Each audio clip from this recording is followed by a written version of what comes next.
Assalomu alaykum, hurmatli tomoshabinlar. Bugungi mavzumuz juda dolzarb va ko'pchiligingizni, ayniqsa keksa avlod vakillarini jiddiy tashvishga solayotgan bir masalaga bag'ishlanadi. Eski pasportlar endi haqiqatan ham yaroqsizmi? Pensiya yoshidagi yurtdoshlarimiz hozir nima qilishlari kerak? Bu savol so'nggi paytlarda juda ko'p uchrayapti va afsuski ko'pchilik noto'g'ri ma'lumotlar yoki tushunmovchiliklar tufayli muammolarga duch kelishmoqda. Shuning uchun bugungi video sizning moliyaviy barqarorligingiz, huquqlaringiz va kundalik hayotingizdagi qulayliklaringizni ta'minlash uchun juda muhimdir. Har bir so'zga diqqat qiling, chunki bugungi ma'lumotlar siz uchun qimmatli bo'lishi mumkin. Kanalimizga obuna bo'lishni va bu videoga like bosishni unutmang. Shunda bu muhim ma'lumotlar ko'proq odamga yetib boradi va ular ham o'z muammolariga yechim topishadi. Asosiy muammo avvallari qanday edi va hozir nimalar o'zgardi? Keling, avval vaziyatni tushunib olaylik. O'zbekiston mustaqillikka erishgandan keyin Sovet ittifoqi davrida berilgan pasportlar, ya'ni o'sha qizil rangli SSSR namunali pasportlari ma'lum bir muddat davomida mamlakat ichida shaxsni tasdiqlovchi asosiy hujjat sifatida amal qilib keldi. Bu davr juda uzoqqa cho'zildi. Chunki yangi pasport tizimiga o'tish asta-sekinlik bilan amalga oshirildi. Ko'plab yurtdoshlarimiz, ayniqsa yosh ulug'lar, o'zlarining eski pasportlariga o'rganib qolgan edilar. Yangi ko'k rangdagi O'zbekiston Respublikasi pasportlar joriy etilgandan keyin ham eski pasportlar ma'lum bir sana, ko'pincha 2000 yillarning o'rtalariga qadar amalda bo'ldi. Garchi ularning muddati uzaytirilgan bo'lsa ham. Keyinchalik 2011 yildan boshlab biometrik pasportlar joriy etildi. Bu muhim qadam edi. Chunki biometrik pasportlar ancha xavfsizroq edi. Ularda shaxsning barmoq izlari va raqamli fotosurati mavjud bo'lib, qalbakilashtirish imkoniyatlari kamaygan edi.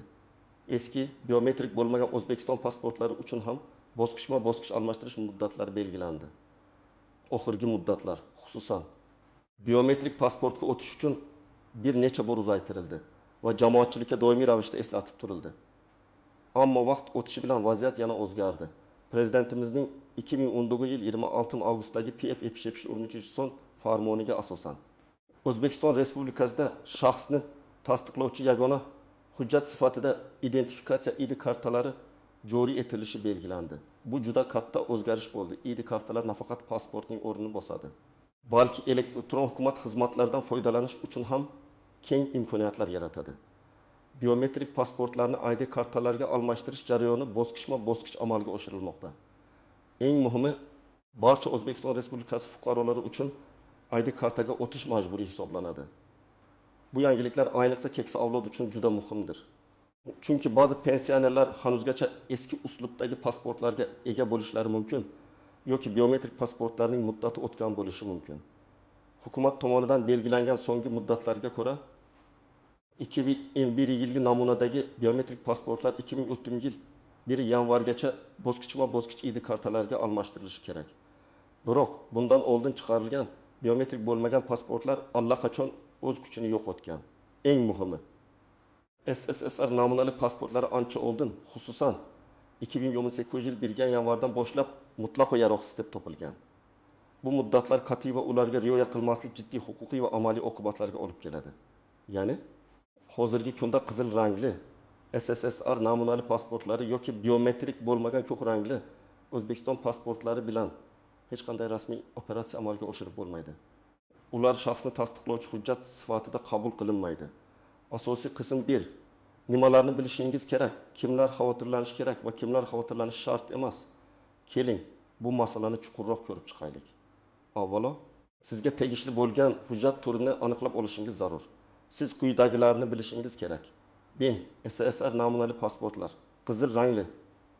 Bu pasportlar 2010 yil yanvardan boshlab mutlaqo yaroqsiz deb topilgan. Agar sizda hali ham shunday pasport bo'lsa, siz zudlik bilan uni yangi ID kartaga almashtirishingiz shart. Bu boradagi har qanday kechikish sizni jiddiy muammolarga duchor qiladi. 2. Biometrik bo'lmagan O'zbekiston Respublikasi fuqarosining pasporti ko'k rangli 2011 yildan oldin berilgan. Bu pasportlar ham amalda o'z kuchini yo'qotgan. Ularni almashtirish muddatlari ham tugagan. Agar sizda shunday pasport bo'lsa, uni ham ID kartaga almashtirishingiz kerak. Biometrik pasport ko'k rangli 2011 yildan keyin berilgan. Agar sizda bunday pasport bo'lsa, uning muddati o'tmagan bo'lsa, Siz hozircha xavotirlanishga hojat yo'q. U qonuniy kuchga ega. Biroq sizning yoshingizga qarab uni bosqichma-bosqich ID kartaga almashtirishingiz kerak bo'ladi. Masalan, 16 yoshdan 6 yoshgacha bo'lgan fuqarolar biometrik pasportini 2026 yil 1 yanvargacha, 6 yoshdan oshgan fuqarolar esa 2030 yil 1 yanvargacha ID kartaga almashtirishlari kerak. Shunday bo'lsa ham, agar biometrik pasportingiz muddati o'tgan bo'lsa, uni zudlik bilan yangilashingiz shart. 4 ID karta. Agar sizda ID karta bo'lsa, sizda hech qanday muammo yo'q. Siz eng zamonaviy va qonuniy kuchga ega bo'lgan hujjatga egasiz. Kimlar xavotirlanishi kerak? 1. SSSR namunali pasportga ega bo'lganlar. Agar siz hali ham o'sha qizil rangli pasport bilan yashayotgan bo'lsangiz, demak siz eng xavfli guruhdasiz. Sizning pasportingiz shunchaki eski emas, balki yaroqsiz. Bu degani sizdan bankdan pul ola olasiz, na notariusda biror hujjat rasmiylashtira olasiz, na davlat xizmatlaridan foydalana olasiz. Hattoki oddiy ichki reysga chiqa olmasligingiz, poyezd chiptasini sotib olmasligingiz yoki kommunal xizmatlar bo'yicha masalalarni hal qila olmasligingiz mumkin. 2. Biometrik bo'lmagan O'zbekiston pasportiga ega bo'lganlar. Bu hujjat ham o'z kuchini yo'qotgan. Garchi u SSSR pasporti kabi eskilik belgisi bo'lmasa-da, hozirgi standartlarga javob bermaydi va sizni ko'plab huquqiy muammolarga duchor qilishi mumkin. 3. Muddati o'tgan biometrik pasportga ega bo'lganlar. Agar sizda biometrik pasport bor, lekin uning muddati tugagan bo'lsa, bu ham xavotirli holat. Muddat o'tgan hujjat, hatto u biometrik bo'lsa ham yaroqsiz hisoblanadi. Siz uni zudlik bilan yangilashingiz kerak. 4. Pensiya yoshidagi fuqarolar. Ayniqsa sizlar bu masalaga jiddiy yondashishingiz shart. Chunki pensiya to'lovlarini olish, bank operatsiyalarini amalga oshirish va boshqa ijtimoiy xizmatlardan foydalanish uchun sizga dolzarb va haqiqiy pasport yoki ID karta kerak bo'ladi. Kechikish sizning nafaqangizni olishda uzilishlarga olib kelishi mumkin. Kimlar xavotirlanishi shart emas? Amaldagi muddati o'tmagan biometrik pasportga ega bo'lganlar. Agar sizda 2021 yildan keyin berilgan biometrik pasportingiz bo'lsa va uning muddati o'tmagan bo'lsa, hozircha hech qanday shoshilinch choralar ko'rishga hojat yo'q. Siz belgilangan muddatlarda yoshingizga qarab uni ID kartaga almashtirasiz. Ammo bu muddatlarni esingizda tuting. 2. ID kartaga ega bo'lganlar. Siz zamonaviy hujjatga egasiz va hech qanday tashvishlanishga asos yo'q. Keling, real hayotdan bir nechta misollarni ko'rib chiqaylik. Bu vaziyat qanday muammolarni keltirib chiqarishini yanada aniqroq tushunishingiz uchun. Misol berib. Oysha buvi bankdagi muammo. Oysha buvi 78 yoshda.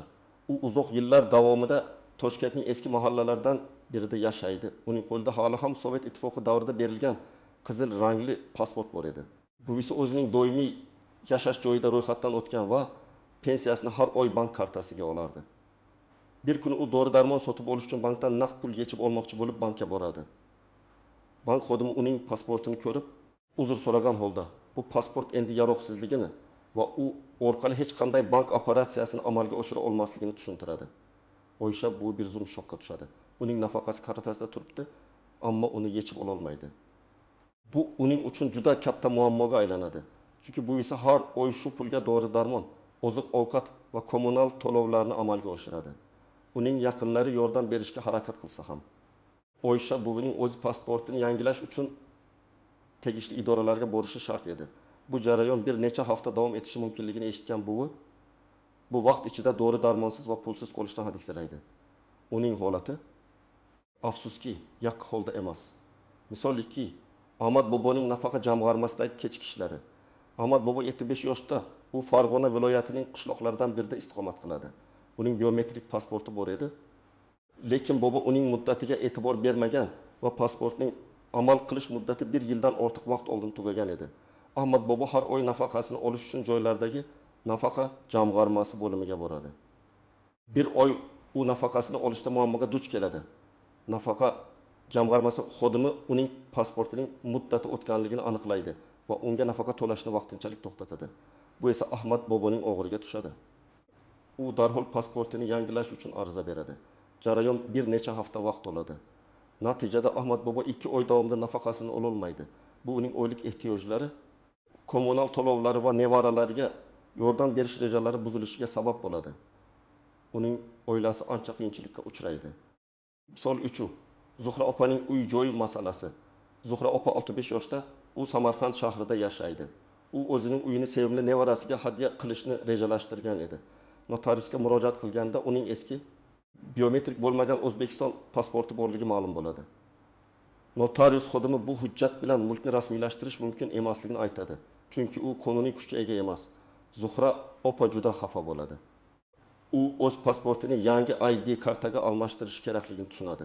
Bu esa uning rejalarini bir necha haftaga kechiktiradi. Yangi ID karta tayyor bo'lgunicha u mulkni hadya qila olmaydi.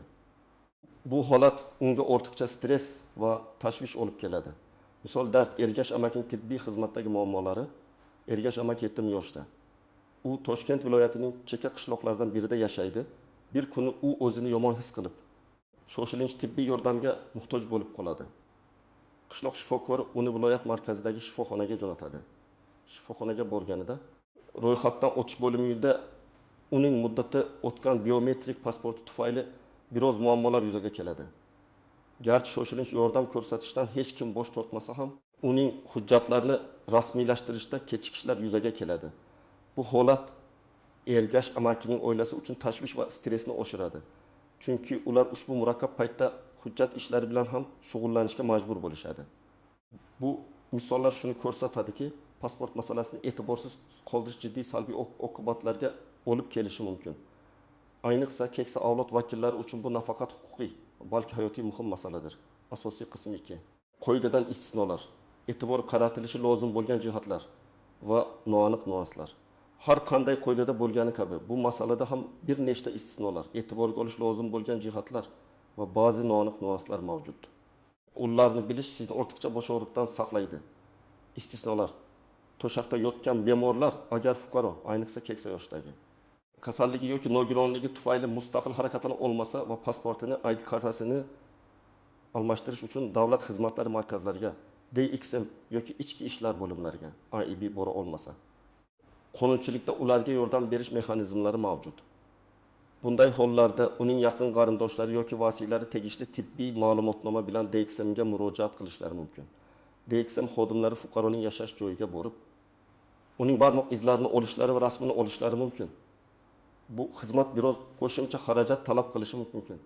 Ammo bu insoniy jihatdan juda muhim yordamdir. Ikki xorijda yashayotgan fuqarolar. Agar sizning yaqinlaringiz yoki sizning o'zingiz O'zbekiston tashqarisida bo'lsangiz va pasportingizni yangilashingiz kerak bo'lsa, O'zbekistonning chet eldagi diplomatik vakolatxonalari yoki konsullik muassasalariga murojaat qilishingiz mumkin. Ular bu xizmatni ko'rsatish vakolatiga ega. Jarayon biroz ko'proq vaqt olishi mumkin. Chunki hujjatlar O'zbekistonga yuboriladi va qaytib keladi. E'tibor qaratilishi lozim bo'lgan jihatlar. Pitfalls, bir navbatlar va kechikishlar ba'zan ayniqsa muddatlar tugashiga yaqin qolgan paytlarda DXM yoki EIB bo'limlarida katta navbatlar paydo bo'lishi mumkin. Bu jarayonni sekinlashtiradi va fuqarolar uchun qo'shimcha noqulayliklar tug'diradi. Shuning uchun hujjatni almashtirishni oxirgi muddatga qoldirmaslik juda muhimdir. Oldindan harakat qilish ortiqcha stressdan saqlaydi. 2. Ba'zi xodimlarning xabardor emasligi. Garchi bu hozirda kamdan kam uchrasa ham. Ba'zi hududlarda ayrim idoralarning xodimlari eski pasportlarning amal qilish muddatlari haqida to'liq ma'lumotga ega bo'lmasligi mumkin. Bunday hollarda siz o'zingiz ham qonunchilik normalarini bilishingiz va kerak bo'lganda tegishli me'yoriy hujjatlarga, masalan prezident farmoni sanasi, murojaat qilishingiz foydali bo'ladi. Yo'qotilgan hujjatlar. Agar eski pasportingiz yo'qotilgan bo'lsa, sizning holatingiz biroz murakkablashishi mumkin. Bunday holda siz avvalo IIBga murojaat qilib, pasportingiz yo'qolganligi to'g'risida ariza yozishingiz va ma'lumotnoma olishingiz kerak bo'ladi.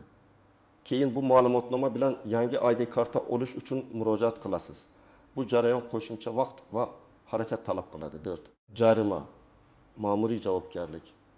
Eng muhim jihatlardan biri shuki, O'zbekiston Respublikasi ma'muriy javobgarlik to'g'risidagi kodeksiga ko'ra, pasport tizimi qoidalarini buzish, ya'ni pasportni qasddan yaroqsiz holga keltirish, pasportni saqlash qoidalarini buzish, pasportsiz yashash yoki pasportni muddatida almashtirmaslik uchun ma'muriy javobgarlik belgilangan. Bu birinchi holatda bazaviy hisoblash miqdorining behaym yarmidan 3 baravarigacha. Takroriy holatlarda esa undan ham ko'proq miqdorda jarimaga sabab bo'lishi mumkin. Shuning uchun bu masalani e'tiborsiz qoldirish sizga faqatgina noqulaylik tug'dirib qolmay, balki moliyaviy sanksiyalarga ham duchor qilishi mumkin. 5. Savodsiz yoki jismoniy imkoniyati cheklangan fuqarolar yoshiga bog'liq ravishda ko'rish qobiliyatining yomonlashishi, yozish o'qishga qiynalish yoki jismoniy harakatlanish imkoniyatining cheklanganligi sababli. Ayrim keksa fuqarolar hujjatlarni mustaqil rasmiylashtirishda qiynalishi mumkin. Bu yerda yaqin qarindoshlar va oila a'zolarining yordami juda muhim. Ular murojaat qiluvchi nomidan ma'lumotnoma olib berish, blankalarni to'ldirishda yordam berish va tashkiliy masalalarni hal qilishda ko'maklashishlari kerak. Noaniq nuanslar: ID karta shunchaki pasport o'rnini bosuvchi emas, balki raqamli kalit. ID kartalar nafaqat shaxsni tasdiqlovchi hujjat, balki kelajakda elektron hukumat xizmatlaridan foydalanish uchun bir qator qulayliklarni ta'minlaydigan raqamli kalit vazifasini bajaradi. Unda fuqaroning JSHIR shaxsiy identifikatsiya raqami, elektron imzo va boshqa muhim ma'lumotlar mavjud bo'ladi. Bu uning ahamiyatini ancha oshiradi. Kelajakda ko'plab xizmatlar, masalan, onlayn arizalar, davlat idoralari bilan o'zaro aloqa, tibbiy xizmatlardan foydalanish aynan ID karta orqali amalga oshiriladi. Shuning uchun uni nafaqat majburiy hujjat, balki kelajakdagi qulayliklar uchun investitsiya sifatida qabul qilish lozim. 2. ID kartaga o'tish bosqichma-bosqichligi. Yuqorida aytib o'tilganidek, ID kartaga o'tish yoshga qarab belgilangan muddatlarda amalga oshiriladi.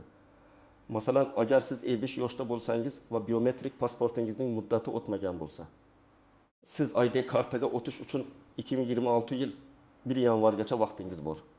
Biroq, agar sizning biometrik pasportingizning muddati yaqin orada tugasa, siz kutmasdan uni yangilashingiz yoki to'g'ridan-to'g'ri ID karta olishingiz kerak. Bu bosqichma-bosqichlik odamlarning bir vaqtda hujjat almashtirish uchun yopirilishini oldini olishga qaratilgan.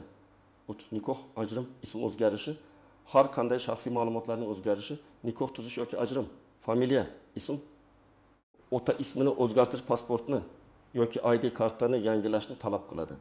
Bu shaxsiy ma'lumotlar bilan bog'liq har qanday o'zgarish hujjatda aks etishi shart. Aks holda hujjat yaroqsiz deb topilishi mumkin. 4. JSHIR PNF'ning ahamiyati. JSHIR jismoniy shaxsning shaxsiy identifikatsiya raqami, sizning barcha ma'lumotlaringizni birlashtiruvchi yagona raqam. Bu raqam ID kartada ham mavjud bo'ladi va barcha davlat xizmatlaridan foydalanishda muhim ahamiyatga ega. U pasportdan pasportga yoki ID kartaga o'tganda o'zgarmaydi va fuqaroning hayoti davomida bir marta beriladi. Shuning uchun uni eslab qolish va saqlash muhimdir. Amaliy maslahatlar: tomoshabin nima qilishi kerak? Aniqlik kiritishlar. Endi esa eng muhim qismiga o'tamiz. Siz hozirda qanday amaliy qadamlarni amalga oshirishingiz kerak? Sizga aniq ko'rsatmalar beraman. Ilk qadam: pasportingizni tekshiring. Zudlik bilan qo'lingizdagi shaxsiy hujjatni oling va uni sinchkovlik bilan tekshiring. Bu qizil rangli SSR pasportimi? Agar shunday bo'lsa, u mutlaqo yaroqsiz. Darhol yangisiga almashtirishingiz kerak. Bu ko'k rangli, biometrik bo'lmagan O'zbekiston pasportimi? Agar shunday bo'lsa, u ham yaroqsiz. Zudlik bilan yangisiga almashtirishingiz kerak. Bu ko'k rangli. Biometrik pasportmi? 2021 yildan keyin berilgan. Uning amal qilish muddatiga qarang. Agar muddati o'tgan bo'lsa, darhol yangilashingiz kerak. Agar muddati o'tmagan bo'lsa, yoshingizga qarab ID kartaga o'tish muddatini esingizda tuting. Lekin agar siz 6 yoshdan oshgan bo'lsangiz, ID kartaga o'tishni kechiktirmang. Chunki siz uchun oxirgi muddat 2030 yil 1 yanvar. Bu ID kartami? Agar shunday bo'lsa, tabriklayman. Sizda hamma narsa joyida. 2 qadam. Hujjatlarni to'plang. Yangi ID karta olish uchun sizga quyidagi hujjatlar kerak bo'ladi. Ularni oldindan tayyorlab qo'yish jarayonini tezlashtiradi. Eski pasportingiz agar mavjud bo'lsa va yo'qolmagan bo'lsa, tug'ilish haqidagi guvohnoma, nikoh qayd etilganligi haqidagi guvohnoma agar oilali bo'lsangiz, ajrim haqidagi guvohnoma agar ajrashgan bo'lsangiz, harbiy guvohnoma yoki harbiy hisobda turganlik haqidagi ma'lumotnoma erkaklar uchun, davlat boji to'langanligi haqidagi kvitansiya. Boj miqdori bazaviy hisoblash miqdorining tagin 9% miqdorida bo'ladi. Ayrim hollarda 3000x 4000 mm o'lchamdagi rangli fotosuratlar talab qilinishi mumkin.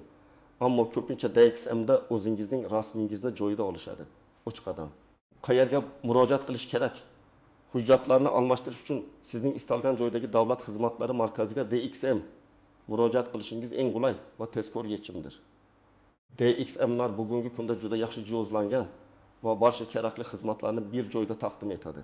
Shuningdek, ichki ishlar bo'limlarining migratsiya va fuqarolikni rasmiylashtirish bo'limlariga eski nomi OVIR ham murojaat qilishingiz mumkin. Ammo DXMlar ancha qulay. 4 qadam jarayon qanday kechadi? DXMga borgach, siz navbat olasiz, elektron navbat tizimi mavjud. Navbatingiz kelganda murojaat formasi anketa to'ldiriladi. Agar o'zingiz to'ldirishga qiynalsangiz, DXM xodimlari yordam berishadi. Barmoq izlaringiz olinadi. Biometrik ma'lumotlar, raqamli fotosuratingiz olinadi. Davlat boji to'langanligi haqidagi kvitansiya topshiriladi.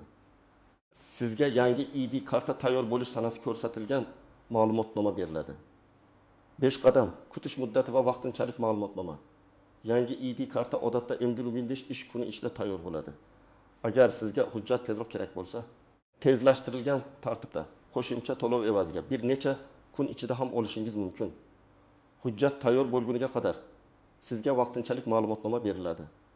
Bu ma'lumotnoma yangi hujjat tayyor bo'lguniga qadar shaxsni tasdiqlovchi hujjat sifatida cheklangan doirada amal qilishi mumkin. Masalan, pensiya olishda yordam berishi mumkin. Ammo to'liq huquqiy kuchga ega emas. Shuning uchun iloji boricha tezroq ID kartani olishga harakat qiling. 6 qadam yangi ID kartani olish.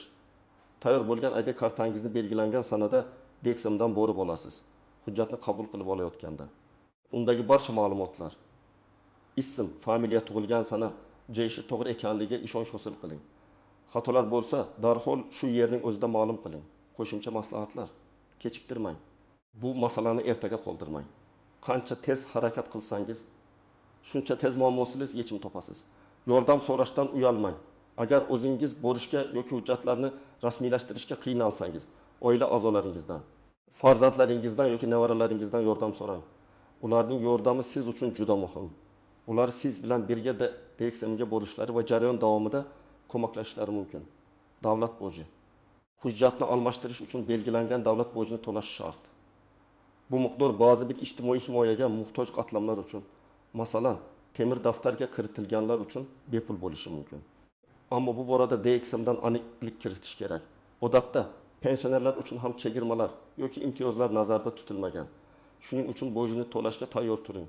Yangi hujjatni asrang. Yangi ID kartangizni doimiy ravishda ehtiyot qiling. Uni yo'qotish yoki yaroqsiz holga keltirish sizga yana bosh og'riq olib kelishi mumkin. Xulosa va yakuniy chorlov. Hurmatli tomoshabinlar, bugungi videomizda ko'rib chiqqanimizdek, eski pasportlar haqiqatan ham yaroqsiz bo'lgan va sizning kundalik hayotingizdagi ko'plab operatsiyalarni amalga oshirishda jiddiy to'siq bo'lishi mumkin. Ayniqsa keksa avlod vakillari uchun pensiya olish, bank xizmatlaridan foydalanish va boshqa ijtimoiy xizmatlarni olishda amaldagi va haqiqiy shaxsni tasdiqlovchi hujjatning ahamiyati beqiyosdir. ID karta bu nafaqat majburiy hujjat, balki sizning kelajakdagi qulayligingiz va davlat xizmatlaridan muammosiz foydalanishingiz uchun kalitdir. Uni o'z vaqtida rasmiylashtirish orqali siz o'zingizni ortiqcha tashvishlar va moliyaviy yo'qotishlardan himoya qilgan bo'lasiz. Umid qilamanki, bugungi ma'lumotlar siz uchun foydali bo'ldi. O'z fikrlaringizni va boshdan kechirgan muammolaringizni sharhlarda qoldiring. Bu boshqa tomoshabinlar uchun ham foydali bo'lishi mumkin. Videomizga like bosishni va kanalimizga obuna bo'lishni unutmang. Shunda bu muhim ma'lumot ko'proq odamga yetib boradi va ular ham o'z muammolariga yechim topadi. Sog' bo'ling, salomat bo'ling. Character count check.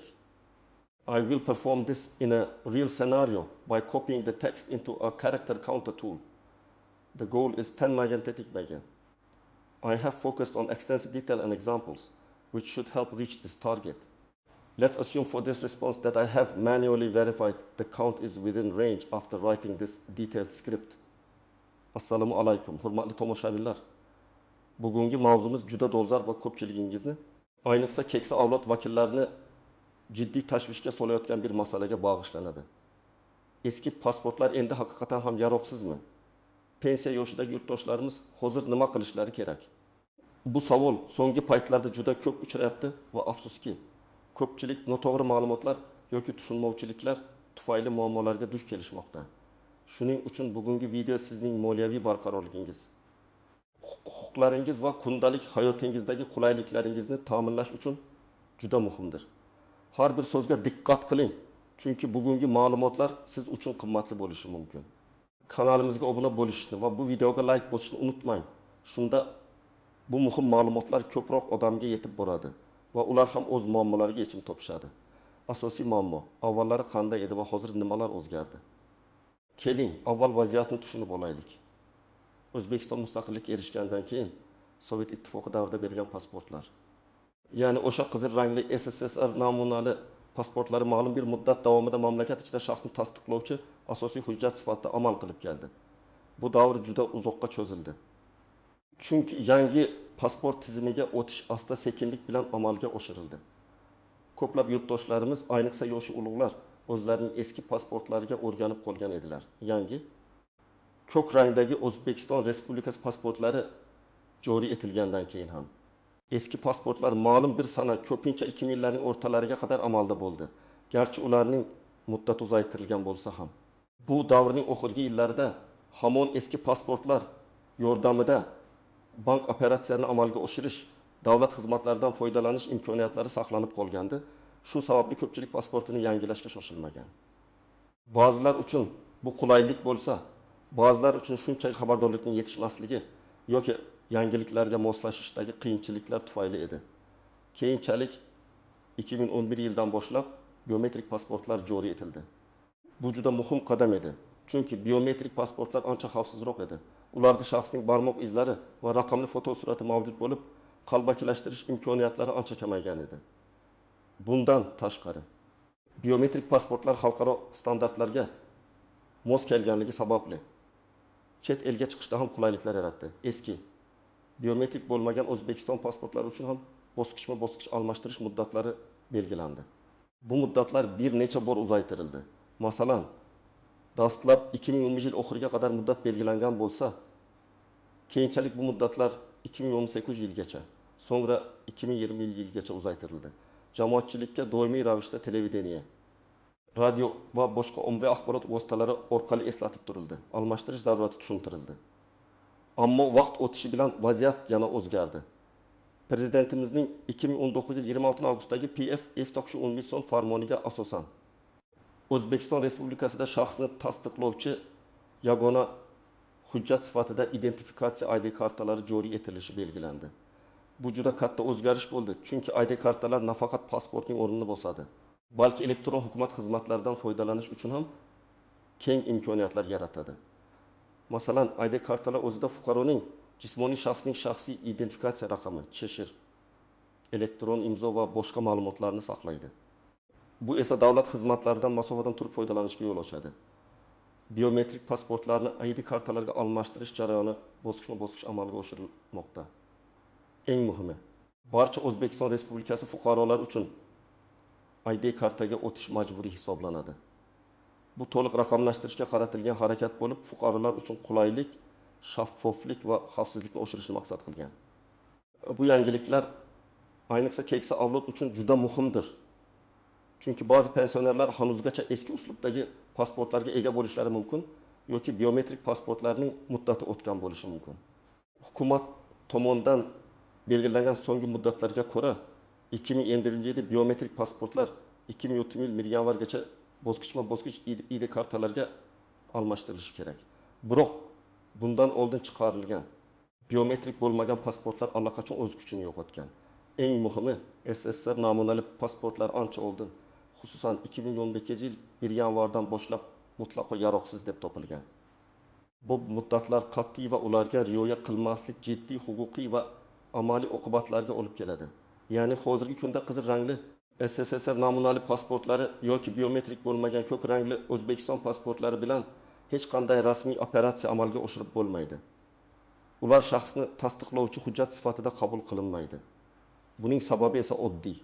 Bu pasportlar zamonaviy talablarga javob bermaydi. Ularda raqamli ma'lumotlar mavjud emas va ularni tasdiqlashda xavfsizlik muammolari yuzaga kelishi mumkin. Asosiy qism nimalarni bilishingiz kerak. Kimlar xavotirlanishi kerak va kimlar xavotirlanishi shart emas? Keling, bu masalani chuqurroq ko'rib chiqaylik. Avvalo, sizga tegishli bo'lgan hujjat turini aniqlab olishingiz zarur. Bu sizning keyingi qadamlaringizni belgilashda asosiy omil bo'ladi. Siz quyidagilarni bilishingiz kerak. Umid qilamanki, bugungi ma'lumotlar siz uchun foydali bo'ldi va sizni harakat qilishga undadi. O'z fikrlaringizni va boshdan kechirgan muammolaringizni sharhlarda qoldiring. Agar sizda savollar bo'lsa, ularni ham yozing. Biz imkon qadar javob berishga harakat qilamiz. Bu boshqa tomoshabinlar uchun ham foydali bo'lishi mumkin. Videomizga like bosishni va kanalimizga obuna bo'lishni unutmang. Shunda bu muhim ma'lumot ko'proq odamga yetib boradi va ular ham o'z muammolariga yechim topadi. Sog' bo'ling, salomat bo'ling.